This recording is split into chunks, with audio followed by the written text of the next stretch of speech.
Hello friends, இன்றைக்கி வீடியோவில் வந்து நம்ம சைவ ஆம்லெட் செய்கிறது எப்படின்னு பார்க்கலாம் வாங்க.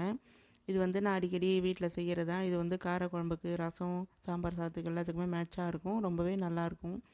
இது வந்து நம்ம ஈஸியாகவும் டக்குன்னு செஞ்சிடலாம். இதுக்கு நம்ம என்ன இது அடிப்படையாக போடுறதுன்னா, நம்ம வந்து கடல மாவு தான் சேர்க்க போகிறோம். இப்போ வந்து வெங்காயம், பச்சை மிளகா, தக்காளி இது மூணும் வந்து நம்ம எண்ணெய் வச்சுட்டு சும்மா லைட்டாக வதக்குனா போதும். நம்ம அடை தானே ஊற்ற போகிறோம் ஆம்லெட்டு பொதுவாக.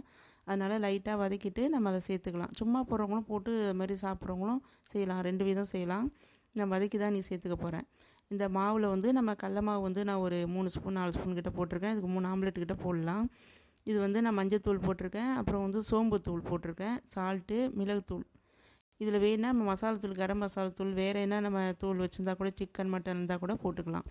ஒரு சிலருக்கு எதுவாக சோம்பு பொடி போட்டால் பிடிக்கும், ஒரு சிலருக்கு மசாலாத்தூள் போடுறது ரொம்ப பிடிக்கும். நமக்கு எது ஓகேவோ நம்ம போட்டுக்கலாம். நான் வந்து சோம்புத்தூள் தான் சேர்த்துருக்கேன். இப்போது வந்து மாவை இந்த மாதிரி நம்ம அடித்து விட்ட மாதிரி இந்த மாதிரி நல்லா மிக்ஸ் பண்ணிக்கணும். இதுதான் வந்து உங்களுக்கு சாஃப்ட்னஸ் கொடுக்கும். அந்த மாதிரி எக்கு மாதிரி டேஸ்ட்டு முட்டை மாதிரி வரும். அதனால் நம்ம கெட்டியாக இந்த மாதிரி கூட அடை மாதிரியும் ஊற்றிக்கலாம், இல்லை விசிறி ஊற்றுவோம் இல்லையா, அந்த மாதிரி கூட ஊற்றிக்கலாம். நமக்கு எப்படி டேஸ்ட்டு ஓகேவோ நம்ம அது மாதிரி செஞ்சுக்கலாம். இதில் வந்து நான் மல்லித்தழையும் கருவேப்பிலையும் நிறைய சேர்த்துருக்கேன். அது வந்து பச்சையாக தான் சேர்த்துருக்கேன். கருவேப்பிலை வதக்கிலாம் போடல. இந்த மாதிரி செய்யும்போது பார்க்கவும் நல்லாயிருக்கும், நமக்கு சத்தும் உடம்பு கிடைக்கும், நல்லாயிருக்கும் டேஸ்ட்டும். வேணுன்னா புதினா கூட நம்ம குட்டியாக கிள்ளி போட்டு செஞ்சுக்கலாம், நல்லாயிருக்கும் டேஸ்ட்டு. இப்போ வந்து இதை மாதிரி இதே மாதிரி வந்து நம்ம கொண்டக்கடலையில் வந்து நம்ம தோசை அடை செஞ்சால் கூட இந்த டேஸ்ட்டு தான் வருது. அதுவும் உடம்புக்கு சத்தானது தான். நம்ம அதை கூட சாப்பிட்டா நல்லா தான் இருக்கும். கடல மாவும் கொண்டக்கடலையும் ஒரே இதில் வர்றது தானே இல்லையா, அதனால தான் சொல்கிறேன்.